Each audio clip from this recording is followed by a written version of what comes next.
Welcome to Graham Videos. Drain down and remove a radiator. A domestic radiator will be connected to your heating system via two pipes. These pipes are known as the flow and return, and they originate from your boiler. The flow and return pipes are not directly connected, but they are connected indirectly via your radiators. The boiler heats the water, which is then sent out around the heating system via the flow pipe, which here is being demonstrated in red. The hot water is passed via the flow pipe up into the radiator where it gives off its heat. The water is then passed into the return pipe, which here is demonstrated in blue. The water is returned to the boiler where it can be reheated and start the cycle again. To drain down and then remove your radiator, you will need to isolate it from the main flow and return pipes. And this is done by shutting off the two radiator valves that are connected to your radiator. This valve is known as a lock shield valve, and you'll probably need to use a spanner to close it off.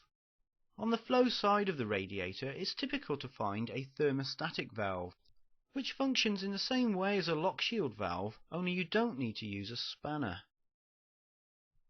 You simply turn the valve down to its coldest setting. You're now ready to drain the radiator. Slacken off the nut that connects the radiator to the rad valve. Then slowly drain the contents of your radiator. It's common for these valves to leak a few hours after you've removed the radiator, and it usually happens when you turn on your central heating system. So insurance companies now insist that you use rad stops to prevent accidental flood damage. You replace the radiator in the reverse order, using a suitable jointing compound when you make your connections.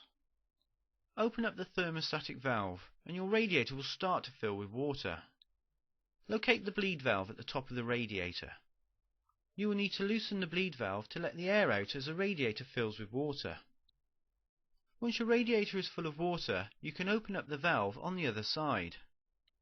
If you have a gravity feed system, the water will automatically be replaced, so you don't have to worry about topping up the water.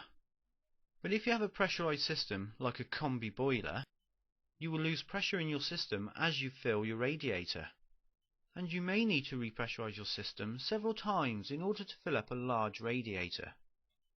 And thank you for watching Graham Videos.